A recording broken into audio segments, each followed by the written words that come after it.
Here. A quick question. I mean, you know Jayadvaita Swami. Have you ever tried to dialogue with him, your concerns about the editing?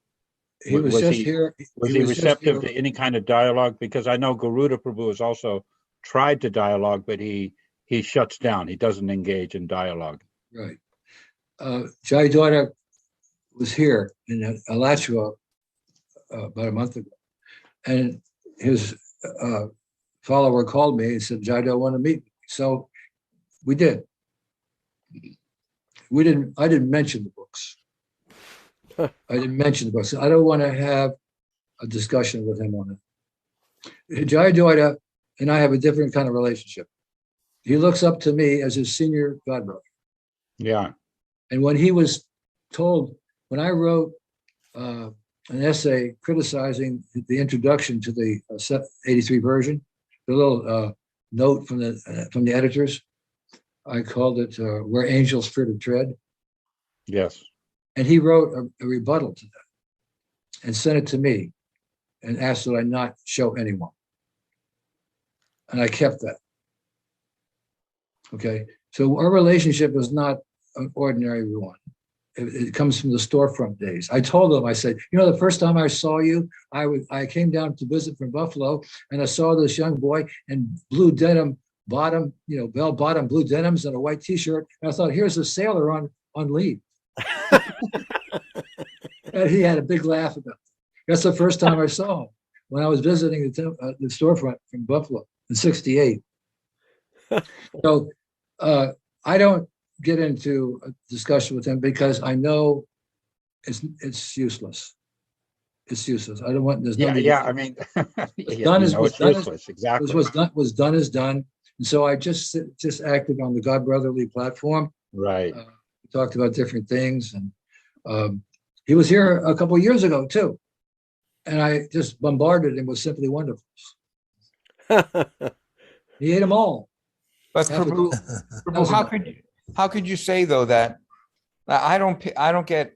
Of course, I don't know him very closely or anything, but how can you say that he doesn't love Srila Prabhupada?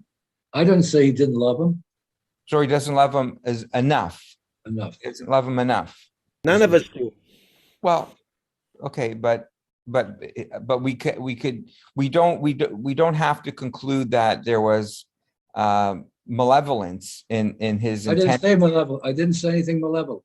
Okay, so it's just that his good intentions were not shastrically proper, I guess. That's what you're saying, that despite his good intentions, it wasn't something he should have done. Well, first of all, it wasn't his idea. It wasn't his idea. He was approached. By whom? Actually, Rabindra Swarup was approached before him. And Rabindra Swarup suggested, why don't you go to, because someone approached, I think it was Ramaswamy, approached about revising the Bhagavad Gita. And he said, why don't you go to someone else? He didn't want to do it. Jayadvaita, go to Jayadvaita. So then he went to Jayadvaita. So the idea was not Jayadvaita's. Jayadvaita was part of the staff of the idea came not from him. Where did it come from? I'm watching Rupanuga on this thing. Where did the idea come from, Prabhu? Rameshwar. Isn't he speaking against the revisions now? Who? Rameshwar? Rameshwar, do we have to get into, do you want to start talking to me about these things? You're going to have to listen to what I say. Rameshwar is an opportunist. He wants to get back into the fold, but he offended so many people. I have a friend here who said that he was in Mayapur when Vrindavan when Srila Prabhupada was passing away. And he was told by Rameshwar, you have to go home. In fact, they were preaching that don't anybody come. But Srila Prabhupada wanted all his disciples there. But they were preaching, stay, do your service. And this devotee said he didn't want to leave Vrindavan, but he had to leave because he was ordered to leave. So I'm not going to get into, Rameshwar cooperated with me a lot on my paper, The Change Disease and Windows to the Spiritual Sky. he cooperated with me. He provided me with documents. He provided me with a copy of the original contract between Srila Prabhupada and Macmillan Company. I signed that contract with Srila Prabhupada as a representative of ISKCON, and he sent me a copy. And in that copy, Srila Prabhupada had typed in specifically that he was going to take those paintings. No one else had charge of those paintings but himself. And he also said any revisions required his permission. That's written right in the contract. He made that change, or he wouldn't sign it. So what can I say? You know, it's logical. It's to common sense. You know, if the changes were needed, they should have been, first of all, approached Srila Prabhupada before he disappeared, because the same changes were there from 1972 until 1977. When all those years, any editor could have approached Srila Prabhupada with a suggestion for anything. That's what they were doing. That was their business. They approached him for permission on so many other things. But when you think about making corrections, that's on Srila Prabhupada's books or his dictations. That's very, very serious. But I'll give you an example. It's human. The error is human, right? Srila Prabhupada was giving a lecture in 76 in Mayapur, in which he says, Krishna does not eat chocolate. Therefore, we do not eat chocolate. So, but he said chocolate, he said chocolate. Chocolate. So the person who transcribed it, that got on the internet, he translated chopped cutlets. Chopped cutlets. And that's what went in to the transcription that went on whatever they post. But that's not what Srila Prabhupada said. He said nothing about chopped cutlets in Mayapur. He was talking about chocolate. So a mistake was made. Why? We don't have to, maybe that person liked chocolate. I don't know. But whatever happened was passed on as Srila Prabhupada said. But he didn't say that. So mistakes can be made.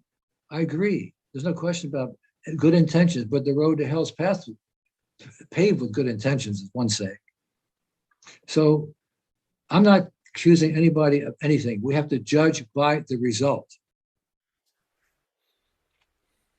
Okay, so in that instance, that example you gave, we've got the tape where Prabhupada says chocolate, even though it was, I got the tape. Pronounced. Okay, so in that case, if it was in a book, should that not be changed? Of course. Right. So weren't a lot of the changes in that category? But no, some of them were like Planet of the Trees. Some of them were just really kind of transcription errors. But you have to draw a line. Because when I see where Srila Prabhupada's emphatic statements, when there's an extra word or two or repetition, because you know as well as I do, that Srila Prabhupada is a very emphatic preacher. And emphasis had a lot to do with meaning. So you change emphasis, you change meaning. It can be very subtle. It takes somebody a little familiar with Srila Prabhupada's intentions to even spot it. New people can't do it. But old people know that that's what happens when you do something with Shastra. And you're a conditioned soul.